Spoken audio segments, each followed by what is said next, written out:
It is August wrap-up time. These are the 10 books I read in August, and I read 3,599 pages. Just calculated it. Pretty good number of pages. I am a little bit proud of myself. So I want to talk to you first about the books that I loved, then the books that were okay but I had some problems with, and then the books, I think there's 2, that I would just say, girl, don't worry about it. Go ahead and skip that. Take that off your TBR stack. Here's how this works. If you just want the best of the best, just stay for the first few, okay? And then I will tell you when we're moving into the not so exciting. And then I will tell you when we're moving in to the worst of the worst. And you can just stay for as long or as little as your little heart tells you. So let's go ahead and dive on in. I cannot pick a favorite this month, but it's definitely one of these 2. Just for funsies, let's start with this one. Providence by Caroline. Can't say her last name, never looked it up, completely failing at book blogging right now. But she did write You, which was the most disgusting, disturbing book I've ever read, which I mean is a compliment. But she actually went completely out of her genre this time to do Providence. It's not a horror, it's not disgusting, it's not disturbing. It is, in fact, more of a supernatural, detective, origin, love story. I know that's a lot going on, but for me, it absolutely worked. The reviews on this are really mixed. I think a lot of the reviews are so negative because they went into this book expecting it to be a horror like You was, her debut novel. It's not a horror. Don't go into it expecting a horror and you're probably going to love it. I did. I thought it was beautiful. I cried at one point. Don't judge me. And I just thought it was great. I just liked it. I loved it a lot. I thought it was really moving. It's so compelling how she tells these love stories in a way that is relatable, it's realistic, you know, aside from the supernatural parts. But it's real love. Like, I don't know how she does it. It's as if she's lived like a million lives and she just understands everything. I don't know how she's doing it, but she's one of those writers that make you just say to yourself, why would I even bother ever trying to write something, because she would do it so much better. This is sort of like a genre crossover situation. I really enjoyed it. Just don't go into it, if you've read You and you've read her previous books, just don't go into it expecting the same genre, the same vibe, the same mood, because it's very different. So if you can separate those in your mind, I've actually had this for a few months now, and I just took a little mental break because I could not separate You from this. So I just needed a little time to do that. I did that. I went in, fresh mind, open mind, and I loved it. I read it so slow because I didn't want it to be over. The next one is actually a horror. I don't know, I was in the mood. So this is by Dathan Arbach. I don't know if I'm saying that right, but it sounds cool. And this is an arc from, oh gosh, I think Doubleday. Yes, Doubleday. I tend to like their darker books. It's interesting when you've done this for a while, you start to realize which publishers you like and which types of books from that publisher you like best. And I loved this. Again, mixed reviews. This is a particular flavor of horror in which it's kind of open-ended, it's very character-driven, and it's, I don't know. I think some people like their horror cut and dry. They like cause, results, end, that sort of thing. This isn't like that. It's a little more, can't think of a word, so I'm just gonna do this with my shoulders and hope that that's enough to explain it to you. I really liked it. I thought it was really good. It's about a older brother and a younger brother. The younger brother goes missing in a grocery store, and now it's years later. They still have not found their little brother. But what ends up happening, there's money problems and all sorts of things going on. So the older brother, who initially lost his brother, ends up having to take a job in the very grocery store where he went missing. So that in itself is just like, plot-wise, this is not perfect. Plot-wise, there are some things that have some gaps, a few holes, didn't bother me, didn't care. Some people will, but again, I'm saying it's not a perfect plot. It's a little more open-ended. It's not cut and dry. So if you're cool with that, and you like character-driven things, and you like darker things, and you like that vibe, you know, then, girl, I say read it, but just don't go in expecting like this happened and this and this, you know? It's a little more, I'm not saying it's plotless, okay? There's one later on that I was like, what the hell's going on? That's not this. There is a plot, it's just that there's a few holes. It's kind of like Swiss cheese, but I didn't care. I like Swiss cheese. Okay, the third one that I would definitely recommend, and again, mixed reviews, I don't know.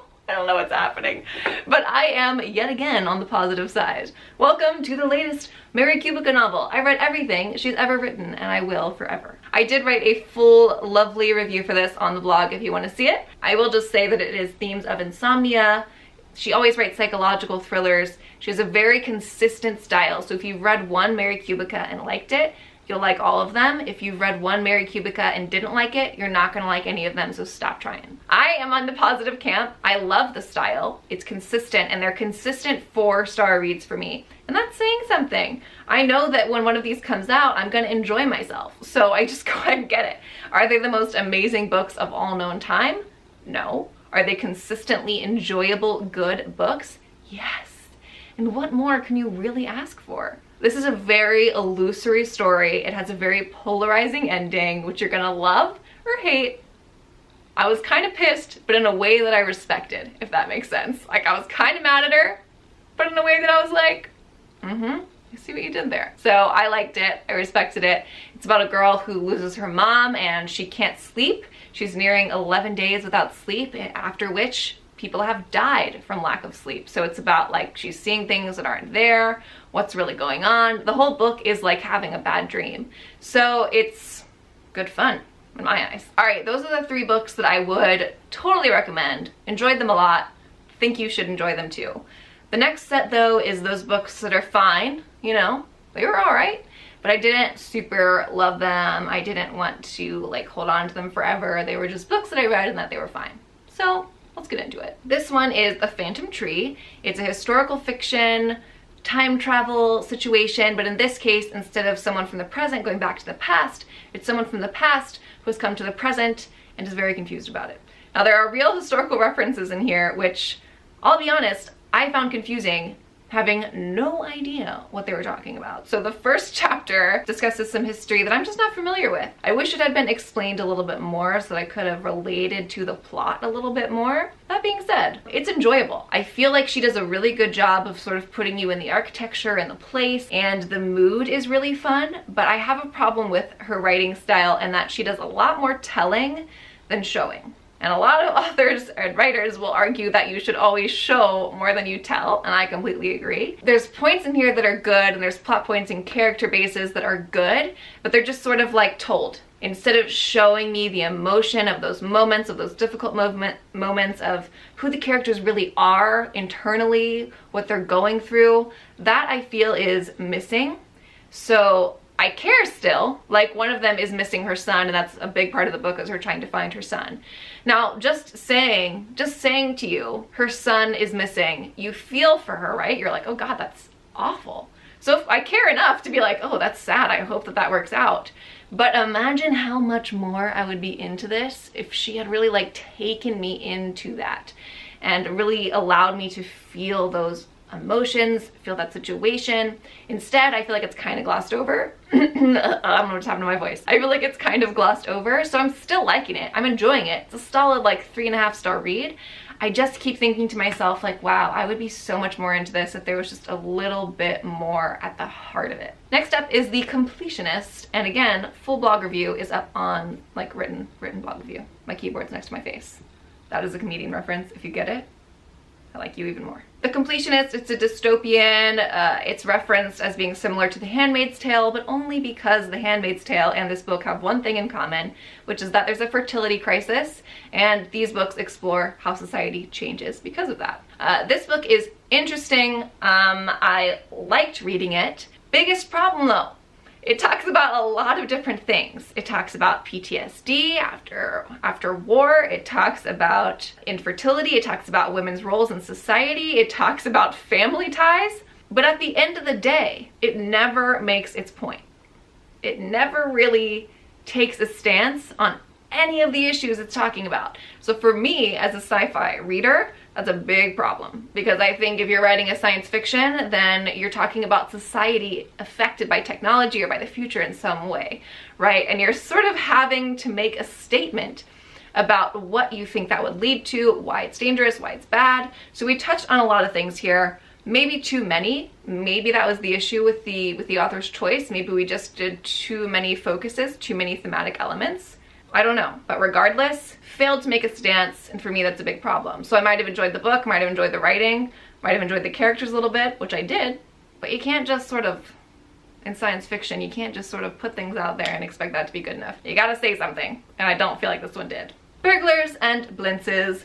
This is a lesser known author, but she is a bestseller. So this is a cozy mystery, and she wrote Smugglers and Scones. This is the second in the Moorhaven series, and I feel like you read cozy mysteries for the vibe, baby.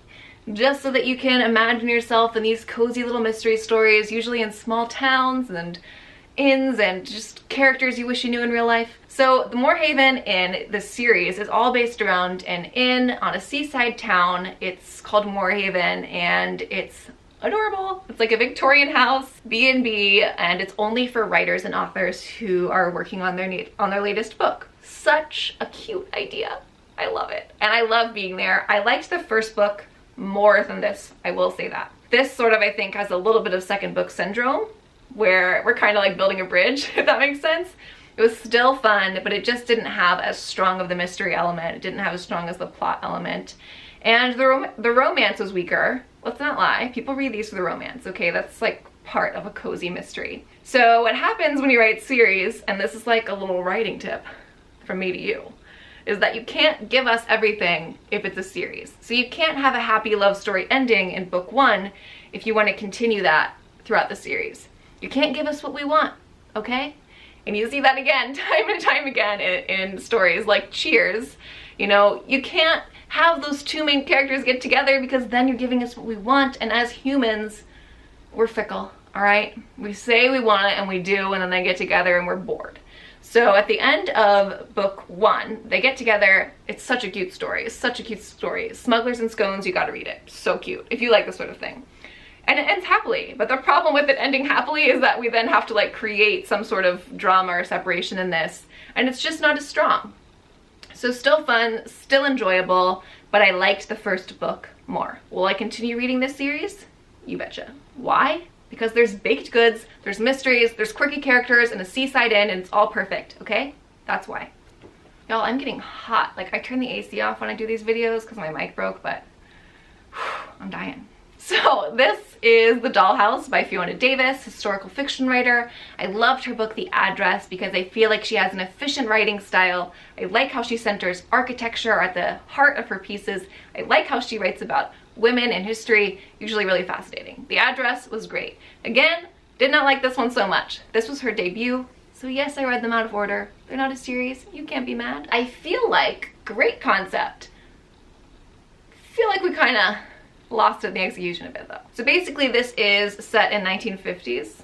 Yes, 1952 at the Barbizon Hotel, a real place. Again, I love that about her historical fiction is she centers it around some really cool piece of architecture in history. So great concept. It's about the women there. It's nicknamed the Dollhouse because there's so many good looking ladies there for eligible bachelors in 1952. There's supposed to be like darker sides to this, like gangs and drugs and bars and clubs and, you know, what's appropriate for a lady and what's not appropriate for a lady of that time. And great concept. I just feel like we focused on the wrong things. So I wanted more of like the danger and the edge, which she definitely gives us in her other book, The Address. And this one, on the other hand, it was like more weak romances. I did not care for either of the characters in either timeline. To me, they were both kind of pathetic. That was mean, but that's just how I feel. Okay, so that was the books that I feel like, hey, they were fine. They had some problems, but heck, I'm still glad I read them. They're still enjoyable enough for me. I just didn't love them. They just weren't my best pals ever, and I'm probably gonna give them to someone else. But that's fine. They were still worthy of your time, still worthy of the read, still a good time, okay? But now we're gonna get into the books. There's two that I feel like should get out of here, okay? We don't need them. Let me do, you know what? Let me do the nicer one first. I'm not gonna be mean or anything. Well, a little probably, but I'm gonna be honest. But I want to talk about the one that was sort of almost middle of the road. This is like a 2.5 star. What I liked about it. This is a debut novel. She's a writer. She's written like short fiction and stuff. Debut novel though, and I think her writing style has this incredible, unique prose, but what's happened is she doesn't, I don't think, has a firm grasp on plot yet.